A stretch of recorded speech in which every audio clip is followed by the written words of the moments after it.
Hi, I'm Atalanta, and this is Everyday Witchcraft.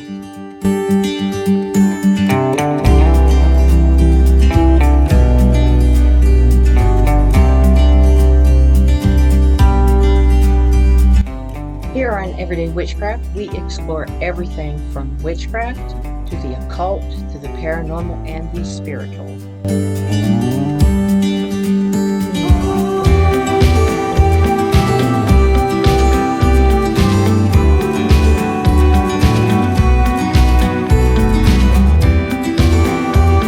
Every week, we have special guests that have expertise in the subject matter at hand.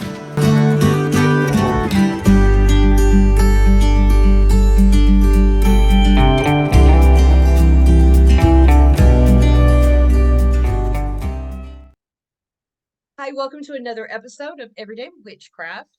And today's special guest is Krys Copeland, and she's involved with so many different things. I know two off the top of my head is Corellian Publishing, which we're definitely going to get into, and Speak Your Own Book, which I, for one, am totally interested in that, especially with this book coming out. So, how are you doing? And can you just say a little bit I'm about just yourself? Yeah, I'm doing really well, thank you. And yeah, again, my name is Krys. I am a lot of different things. Like Adeline said, I'm the head of Corellian Publishing, the ministry work that we do there. I'm also a member of, or a founding member of Speak Your Own Book, which is a social entrepreneurship that's designed to connect trained writers from Kenya with people who want to be authors in the Western side of the world, and helping to create a living wage for the people that work for us and work with us, and to make sure that we also put out a great product for the author, the person who is guiding that book writing process. Yeah. I love that Outside idea. of that, yeah, outside of that, I do a lot of business English coaching and communications coaching for international companies here in the Netherlands. That has been a blast to do as well. I've met so many people from all over the world, from all walks of life, and it's amazing seeing how people can come together from all over the world in this place. Yeah, that's wonderful. And you are so good at what you do. Like interviews and your work and just bringing things together and making things happen. And I love that. And you're literally living your purpose while doing while working. I don't even like to say that word, working, but it makes you excited to get up every day. How did you get on this path, like involved with the Corellian tradition, also ending up in the Netherlands? Oh yeah, that's a big story. It all starts when I was 18 and found witchschool.com. And of course, the Corellian courses are available through there.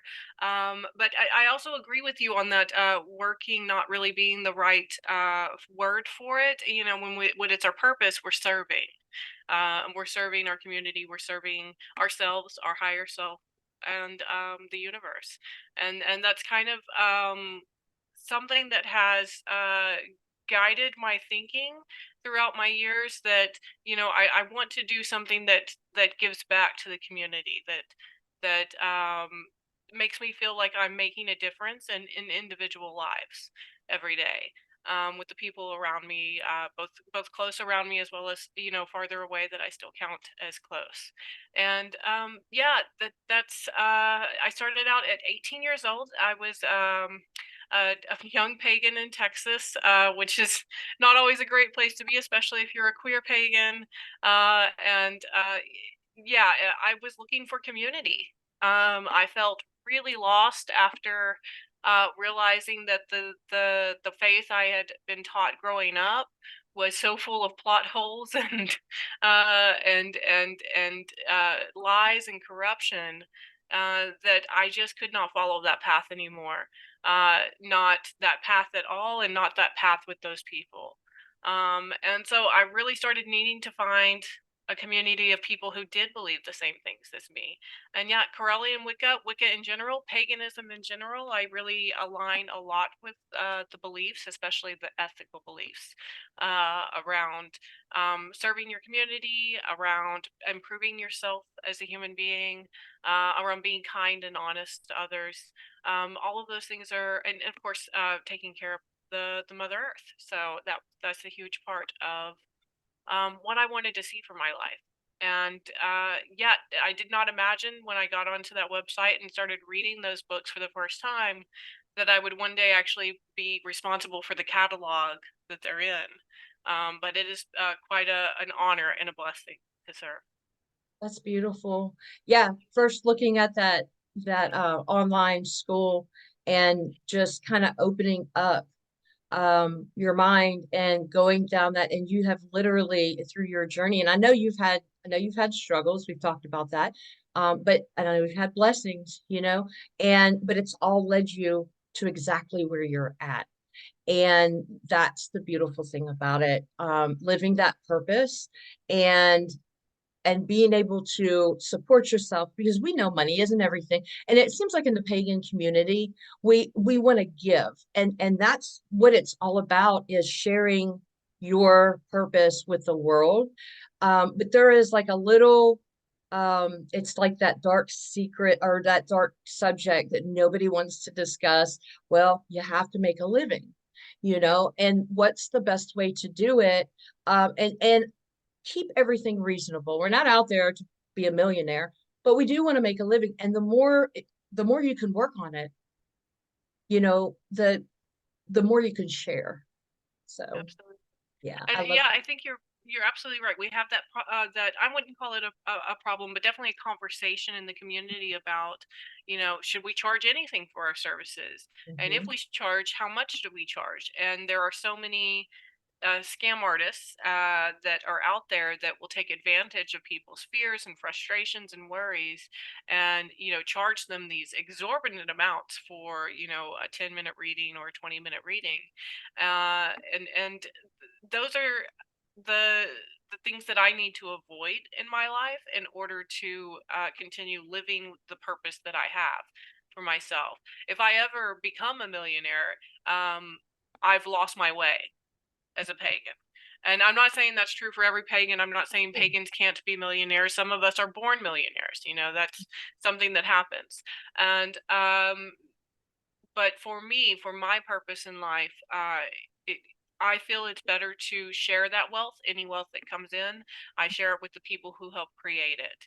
And if we build wealth together, if we build wealth as a community, I want all of us to live in a home that we love, that's safe, and all of us to have uh, things that are nice in life, things that make us feel secure and safe, and that our needs are met, and that we can have a little extra to travel and have fun with. That's also very important to our needs as human beings. We have a need for self actualization, and travel may be part of that for a lot of people. It certainly is for me, and travel can be expensive, so why would I fault anyone else for also wanting a fulfilling and self-actualizing activity that is also um maybe costly at times.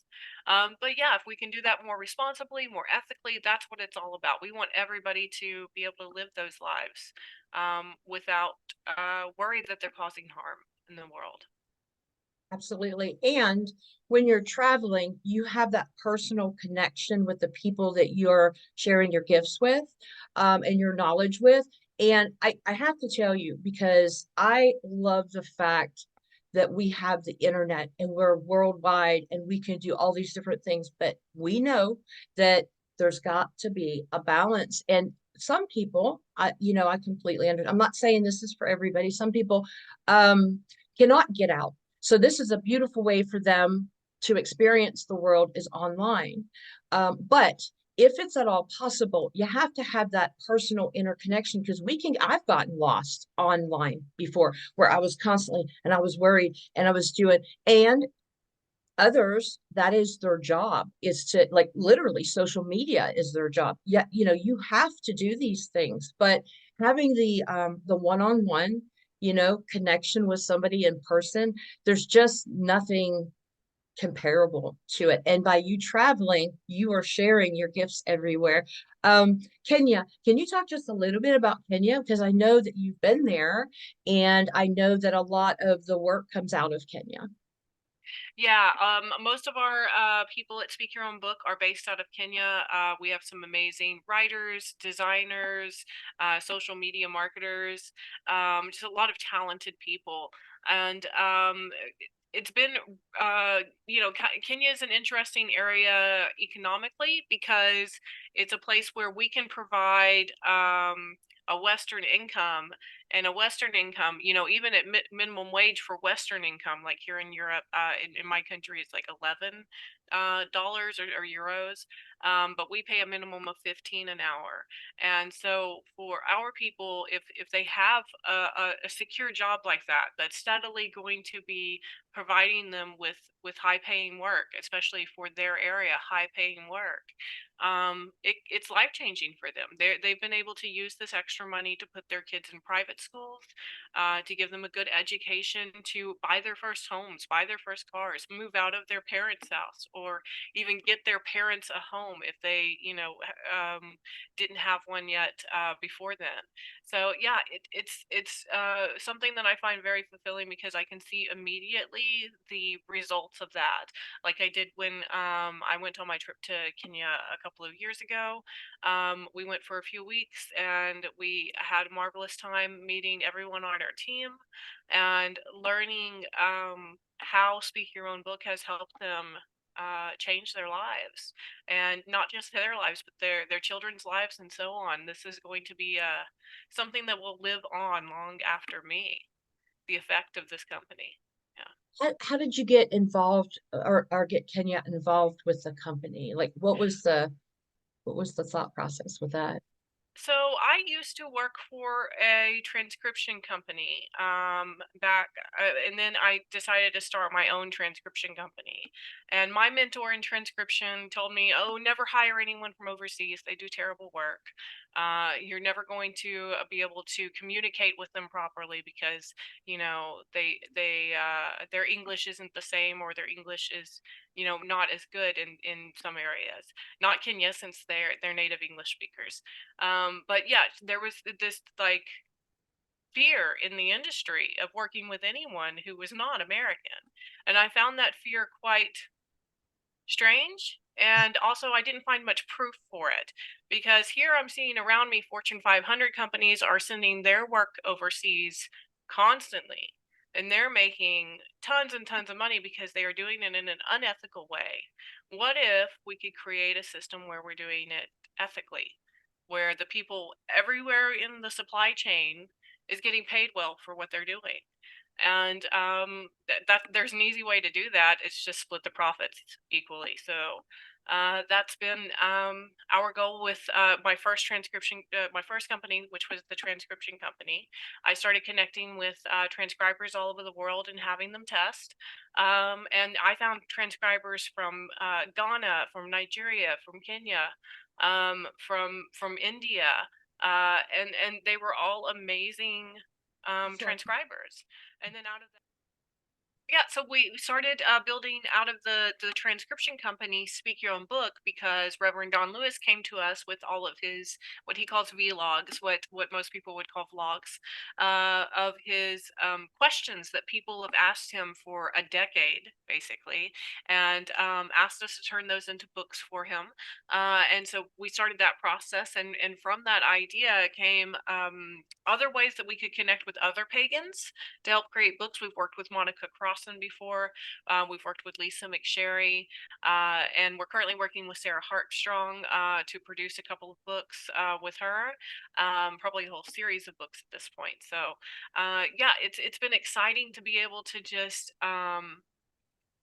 help the pagan community uh, get the same kind of access to what Speak Your Own Book offers. But if they, need assistance with paying for it, or if they're an elder in the community and need assistance with the technology, then we can partner with them through the Corellian Publishing Ministry to get their words preserved, and to hopefully provide them with some steady income throughout their golden years. So yeah, it's been an amazing Share their connection knowledge. between them. Yeah, absolutely. Share their knowledge, pass it down. Yes, Corellian Publishing. Let's talk about that for a second. That's pretty exciting. How long has it been up? What do you provide? All that good stuff. Well, Corellian Publishing has been around with some name or some form for at least the past 20 years, at least as long as I've worked with them. It may not have always been called Corellian Publishing, but there was some branch of the Corellian tradition that published books on behalf of the community. And I took over the current version, Corellian Publishing, in January after Ed Hubbard stepped down due to an illness that he's dealing with. And so he's spent the last several years training up the next generation of pagan leaders in the community, and I was blessed enough to be one of those people that he picked for working with these groups within the Corellian tradition, and as well as the broader pagan community. We have a connection of media outlets: Corellian TV, Divination TV, Pagan World TV, Witchcraft TV now in that mix as well. And we're so excited to watch it just kind of grow and come to life like this just in the past few months. Yeah, it's huge. And I'm involved with a lot of those different areas, and I absolutely love every single second of it. So yeah, as far as Corellian Publishing, what does that like? What exactly do you offer? It's sure tied into the Speak Your Own book. And if somebody was just sitting there going, I have this information, which by the way, is their purpose, and I want to share it, but I have no idea what to do. What is the process and stuff that they can get involved? So if they want to go through Speak Your Own Book and just, I have some money set aside to pay for the services, please go make the book. Then they can contact us at help@speakyourownbook.com. We start out with a free consultation, see what they're needing, help them develop a plan for that. All of that is free. And then we tell them, here are the places where we can provide you services if you would like, but you're also welcome to go shop around for those services, go take care of them yourself, find volunteers to help you, whichever you want to do. Now, if you're an elder in the pagan community and you have material set aside that you wanted to pass down, but you don't know how to get that technically published, digitally or otherwise, then you can email us at corellian.publishing@gmail.com and send us, what you have that you're working on, or brief synopsis of what you're working on. And we will contact you, set up a kind of a face-to-face Zoom call like this, and just have a chat about how you would like to see your book published. The services that we can provide are around editing, around layout, proofreading, and the publishing process itself, as well as some marketing support. So yeah, that's what we offer, and we always negotiate as fairly as possible with our royalty payments. We're happy to make sure, well, first off, we always pay at least $1 a book. Depending on the book, it may even be more than that. So that's quite a bit more than what you would normally get through a typical brick and mortar publishing Um, house. but yeah, the Corellian Publishing, so you said it's been around for a while. And now it's kind of taken on a different, like it's kind of been, I don't want to say redone, but like added things to it, taken a different dynamic. What are the biggest changes that you've made?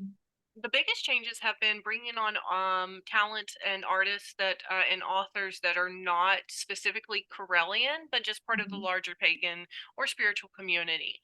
And that's been one of my big goals for a long time, because the Corellian tradition, the principles are built on, you can be a Corellian and you can be anything else you want to. Being Corellian is a set of principles to follow. And those principles can be followed by anyone regardless of their religion.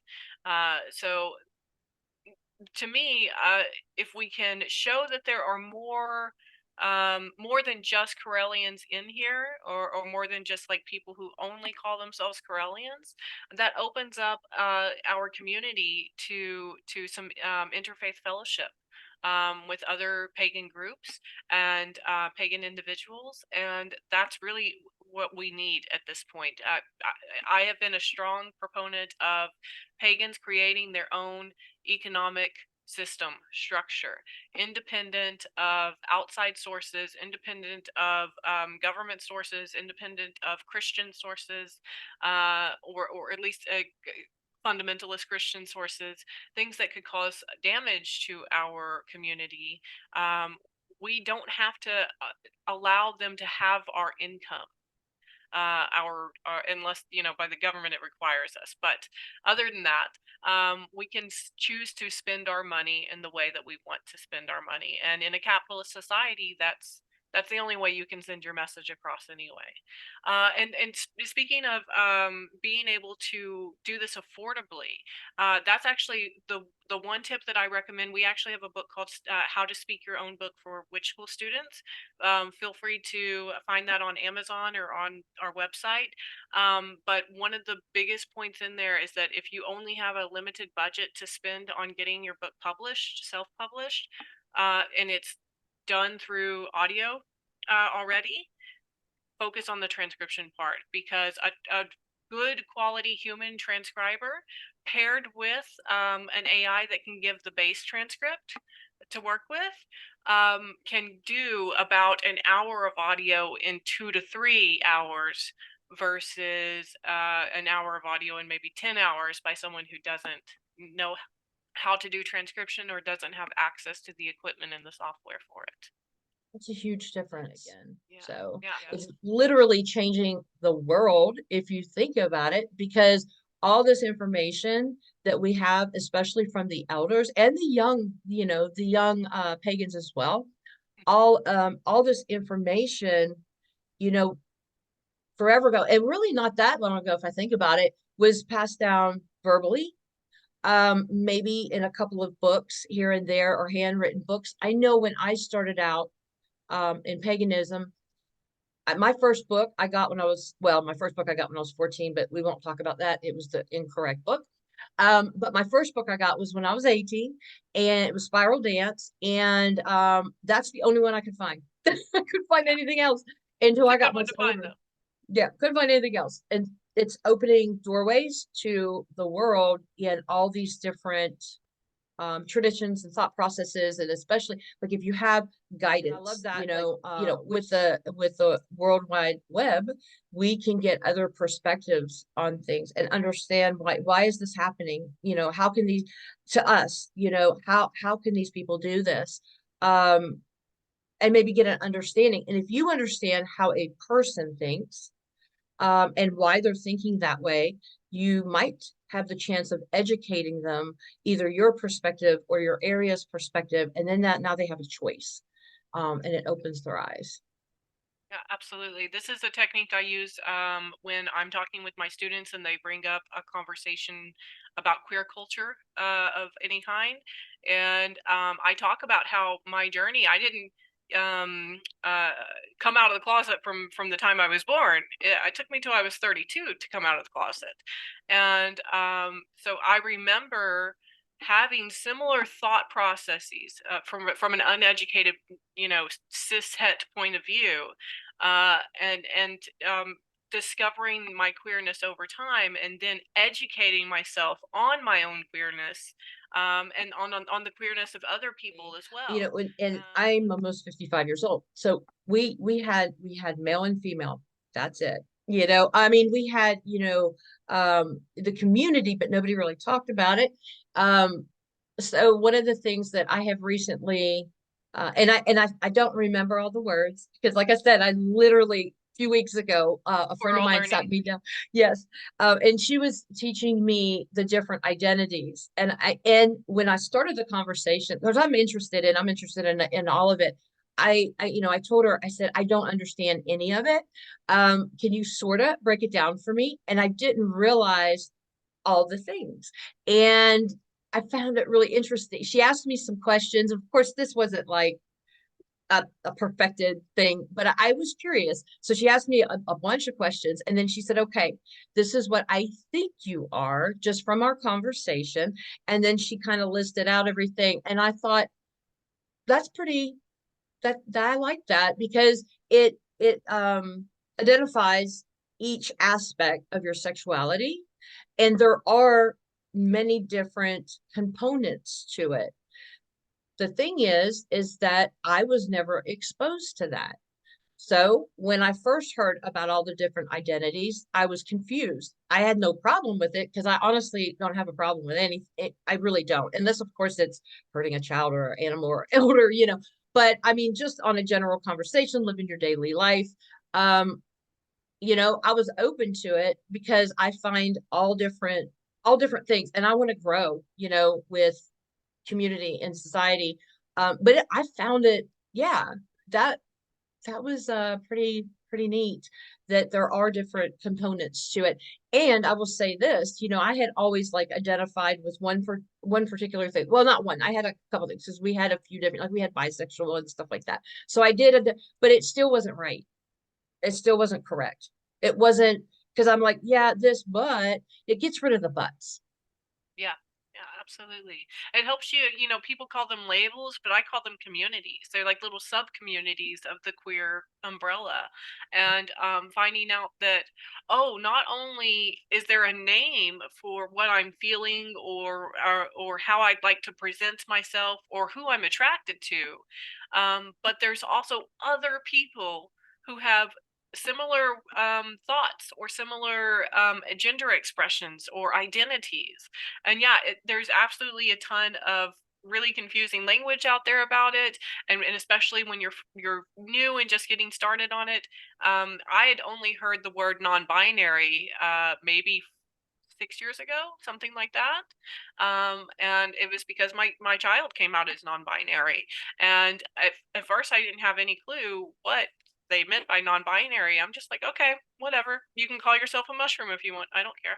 And that kind of became like our code word for non-binary was mushroom. So, Mushroom. um, but it started that first journey because I'm like, oh, if I have a child experiencing this, I need to learn about it so I can provide the conversations and the information and the knowledge and the support that they will need as they're guiding themselves through this issue.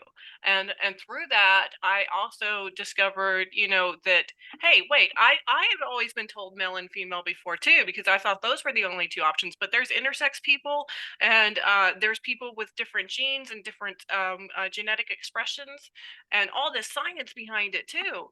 um, what if I had known that at like 3 and 4 years old? Would I have given myself an option to be something other than cis woman? Right. And that was an interesting thought that went through my mind was, we've created these gender constructs, and to help us, understand the reason there were two genders to begin with is because that's what we saw with our eyes. That now that we have genetic testing and psychology and all these other things, we know that it's more of a spectrum. Mhm. And that was fascinating to me to learn that, oh, something I'd been told all my life was actually completely just disproven by science over time. And I hope that that just continues happening more and more, that our old worldviews are shaken up with this new science that shows that we need to be kinder to people. And I love that science is going along that route of kindness too. And you bring me to another topic. You know, science, religion, philosophy, quantum physics. I mean, all these things say the same thing for the most part, and they support each other. And there's blocks because you learn something, it's true, right? You learned it, and you can find it in many different books. There was someone told me long this was a long time ago. If you can find, this was before internet, if you can find it in three books, it's true. And I'm like, okay, I was a kid, so if I found it in three books, it's true. You know, because that's what I learned. And now, if you explore all these other areas, then you're finding it, with sexuality, with psychology, with belief systems, that a lot of it lines up together, and you can prove all these different things. And it doesn't matter how you get there. It matters that you're going there and you're getting there, you know. And that's Absolutely. with anything. That's with any part of life. I have really been diving into, I noticed a few years ago that I was probably about 2 years ago, that's about it, that my spirituality was really changing again. And it does. I mean, that's the way, and that's great. I love that, because I was kind of like stagnant for a little while, a couple of years. And I started diving into all these different practices and stuff like that again, which puts you down a rabbit hole. Then it opens a door. Then you go down another rabbit hole. Then it opens a door. And I'm just scratching the surface, literally, especially over the last, I want to say, year.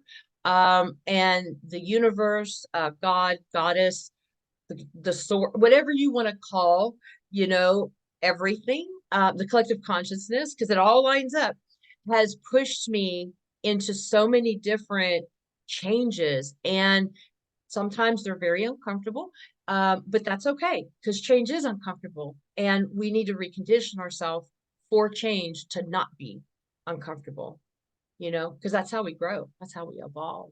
Absolutely. If we're just, if a seed just stays stagnant and doesn't blossom, doesn't change, doesn't take up some of the nutrients around it and discover what it's supposed to be, it's just going to sit there and be a seed forever.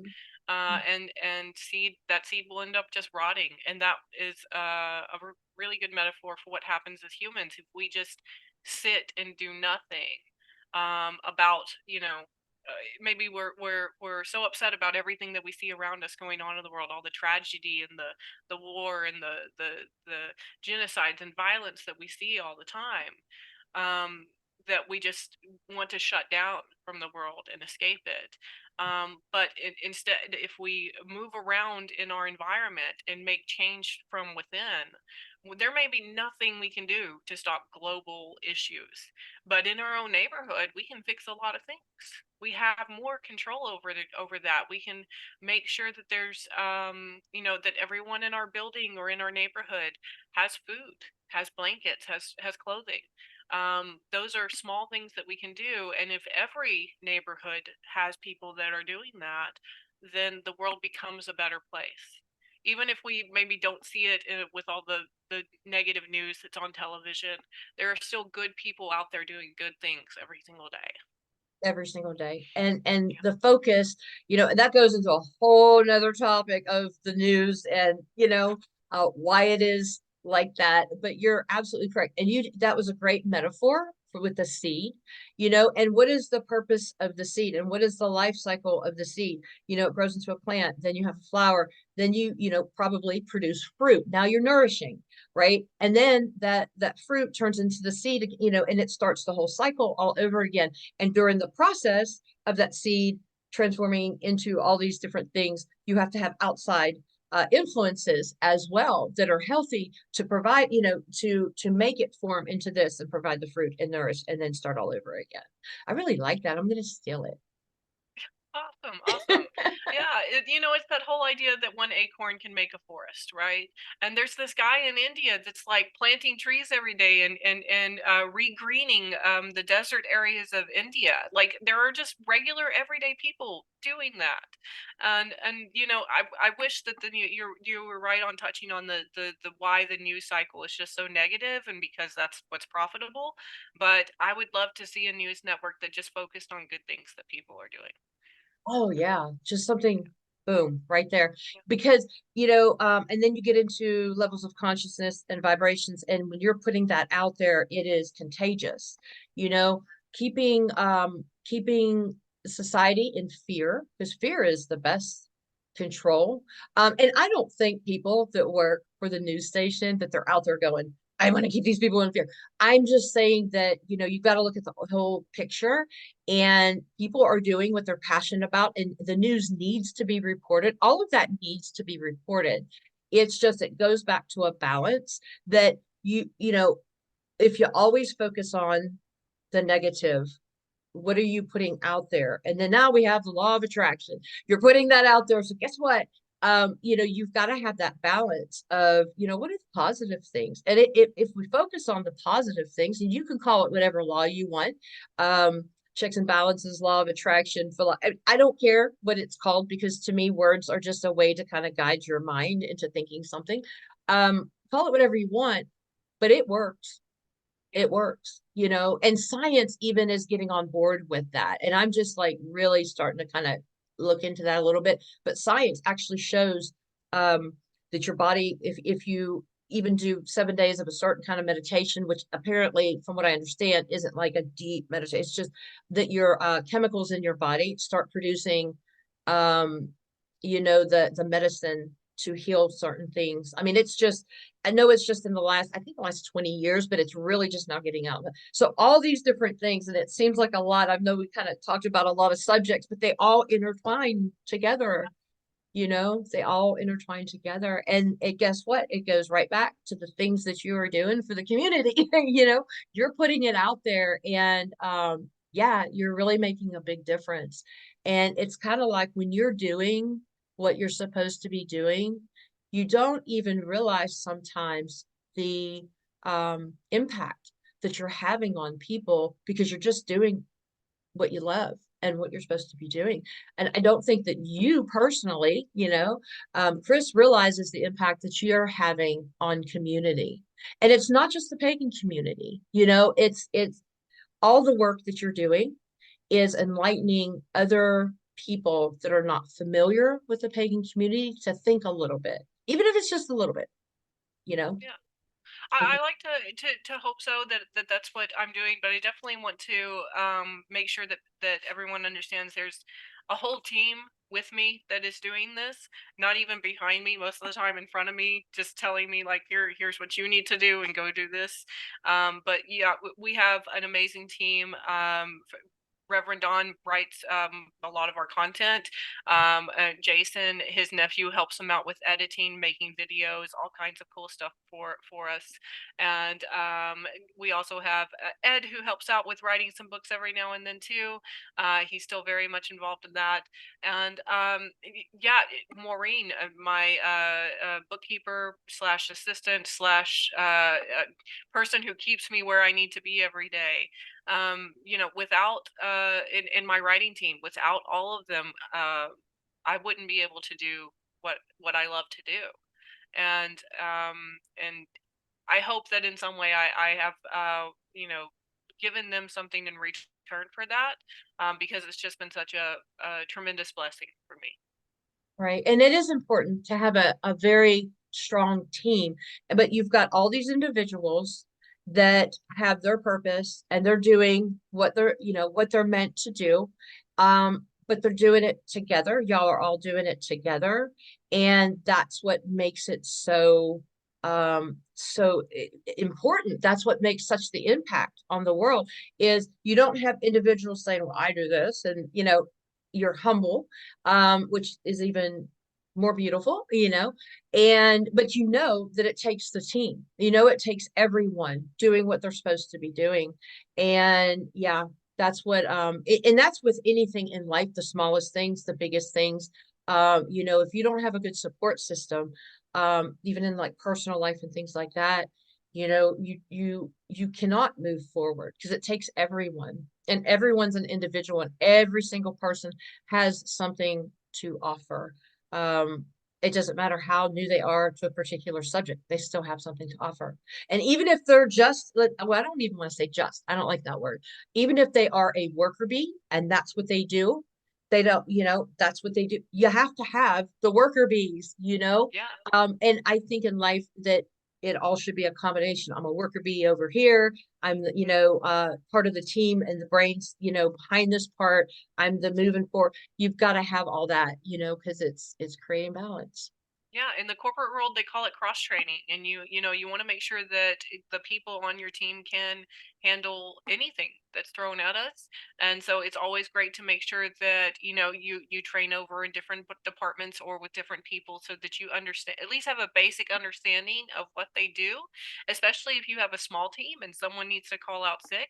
Well, someone else needs to take over them. They may not do a perfect job for the next, however long it takes, but they're going to do well enough that it'll keep everybody afloat and everything on track until the person who's in charge of that returns. Right, right. Yeah, that's very important. You had asked me when I was on your show, like, and at the time it kind of set me back for a second just because things are changing and every day I'm kind of doing these different like mantras and different meditations and stuff like that. What do you do to like get your day started? What do you do? Well, to get my day started, I actually I take some time out and don't do anything for the first hour that I'm up. Simply so that I can, you know, figure out in my head what I need to do for the day. And I'll catch up on a little bit of news, but only a little bit because otherwise it's too much. And I start checking my messages with my colleagues, and figuring out where I need to be and where I need to go. And then, but the end of the day is really where I need to have that wind down time. I need to be able to switch off. Um, so after the end of my classes, I will do yoga. And I've been doing about 30 minutes of yoga, and we just upped it. My partner does it with me too, and we just upped it to an hour, which was really really tough, but we got through it. But yeah, it's yoga has been incredibly helpful with just helping me to disconnect and to really focus back on like in being in tune with that universal energy, feeling that I am connected and part of this huge energy web that we have that we call our universe, and to know that I have a place in that web. And it doesn't have to be a big place. It doesn't have to be a small place. It can be whatever the universe feels is best for me at that time, and I am content, which is I think a better word than just happiness. Happiness is a bit manic Mhm. at times, and ecstatic, whereas this is just the simple joy of existence and connection. I love that. I have always had in the past, notice I said the past, um, problems with sleep and having that happy manic, but with the other side of that, you've got that really, you have to find that in between. And I get things are going to happen, events and stuff like that, that's going to kind of flip flop you a little bit. You can't always be right there. But um the morning routine of like I don't look at my phone when I first get up. I get up 2 hours earlier than I need to get up. But the morning routine of um really getting present and which was outside of my comfort zone.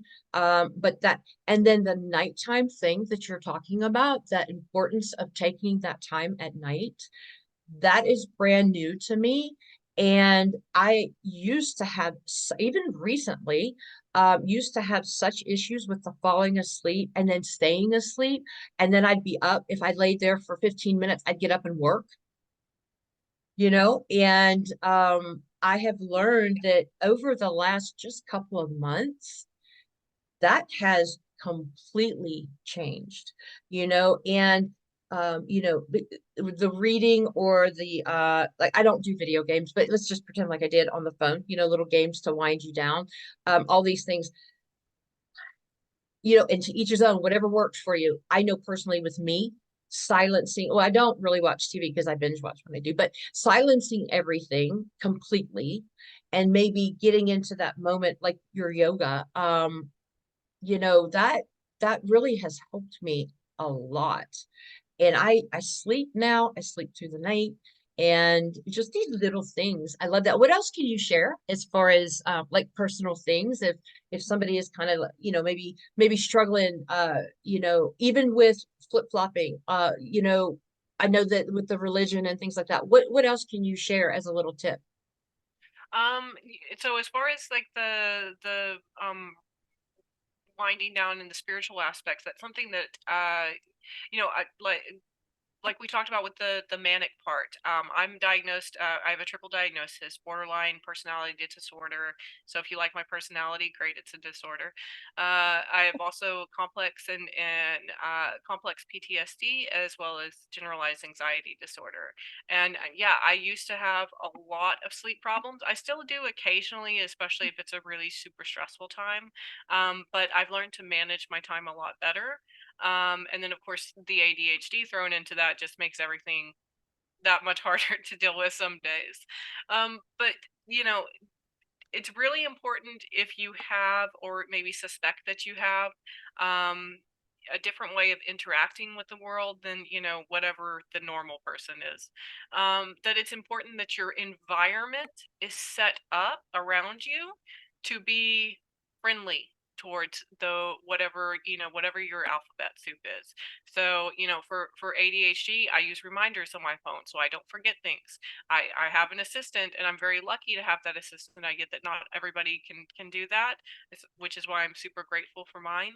But there are AI assistant apps. There are calendar apps. Those Finding ways to set up your environment. My yoga stuff is all set there right next to my TV, so I can pop on the video I'm doing for yoga that day, and I can have all of my stuff right there, and then I immediately roll it up, because otherwise I can't use my floor after that. That's ADHD friendly. If I know I'm going to be doing something stressful that day and I don't want my anxiety to kick in, I will take some extra time to, like, prepare myself in the morning. I'll listen to upbeat music, that's related to that day. If I'm going to a queer event, I'll listen to lesbian love songs or something like that, right? I want to make sure that I am in the mood, in the moment, in the headspace for whatever I'm facing. And yeah, just having people around you also that can understand, oh, this is a symptom that her anxiety is showing up. I'm going to go and take her outside. We'll have a chat. We'll sit out there. We'll get away from the noise. Having people around you that understand your cues before you even understand what's going on, that's an amazing thing.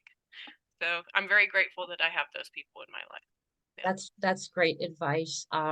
That's really great advice. Yeah, use your environment is very important. And I'm open about my mental health, and I was diagnosed bipolar, and putting myself into situations for whatever reason that they are, um, that are unhealthy, because not everybody is kind, and they take advantage of mental health and for whatever their trauma is. And I'm not judging, people have their own traumas and they respond differently, and then they create certain personalities, and that's their thing. The main thing is to recognize when you are in that, and to remove yourself to a more positive, um, or a more supportive, I should say, more supportive environment. And your everyday things that you just mentioned, okay, how do I feel today? This is how I need to do my day. I think that's fantastic advice as well. I'm going to take that on a Yeah. daily basis. And, eventually you do it automatically. You might have to think about it consciously at first. And that's definitely a thing about, some other people have their other traumas, so that's why they will seek out, people with bipolar or people with BPD, and often that comes from, like, the narcissist family of mental illness issues. And it took me a while to understand that, even though, I may have been, mistreated before by someone with narcissism, and that maybe I shouldn't be around narcissists just because of that reason, because of my experience with them, doesn't mean I can't also show kindness towards what they're struggling with, what they're dealing with. It must not be easy to go through that, and to constantly need validation throughout your life, from outside sources, and to have so much control over everything. That's a lot of living in fear. Um, and so it helps me to have more understanding that, hey, other people have different mental health issues, but they're still mental health issues just like mine. And so I can show more forgiveness and acceptance, and things like that for my own history and with that experience. Right, right. Yes, because they do have their traumas. And the important thing is to remember, like you said, treat it with kindness and understanding, but have the boundaries to know when you have to step back. Because first and foremost, you have your own, and we can't fix everybody, especially, everybody, even the most balanced person is going to have their days. So it is a learning process, and yeah, it is. But I think it's a beautiful journey. Might be uncomfortable sometimes, but it's a beautiful journey. Is there and I hate to end this right now, but I definitely want you, I've got seriously sitting here a list that we didn't even touch this stuff. So you have to come back up. I will come Um, back. We can schedule another one. that Yeah. would be great. Is there anything that you want to kind of put out there? Also contact information on how we can get in touch with these companies and stuff to help us. Absolutely. So CorellianPublishing.com, you can start there if you're interested in our ministry.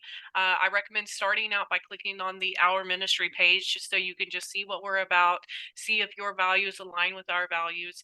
And if so, and you've got something that you want to share with the world, then send us an email, corellian.publishing@gmail.com. If you're interested in the Speak Your Own Book services, I recommend first starting by signing up for the free consultation. We offer a lot of free services just to make sure that people leave from us with more than they came in with a plan of action. And with that, you can go on and go by yourself and finish it off. But if you need our services from there, we're happy to help with that too. The most important thing is that you do share. And I think that's what I want to close off with. Share your wisdom with the world. The world does need to hear it, and you should leave your legacy on this planet before you go. And we're losing more ancestral wisdom with every day that passes. So if more pagans will contribute to that, more pagans will lend their wisdom to future generations.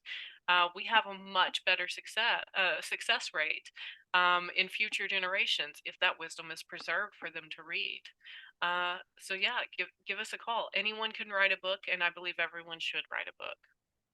I do too. I do too. Well, I thank you so much for coming on here. I can't wait to have you back. I can't wait to come out there and visit. I've actually already started that fund. I've been saying I was going to come over there for the last few years, and then all these circumstances, but I've already started that little fund. And Excellent. I hope, and thank you once again for being on here. I hope you have a beautiful rest of your day and rest of the week. Thank Blessed be. you. Same to you. Blessed be.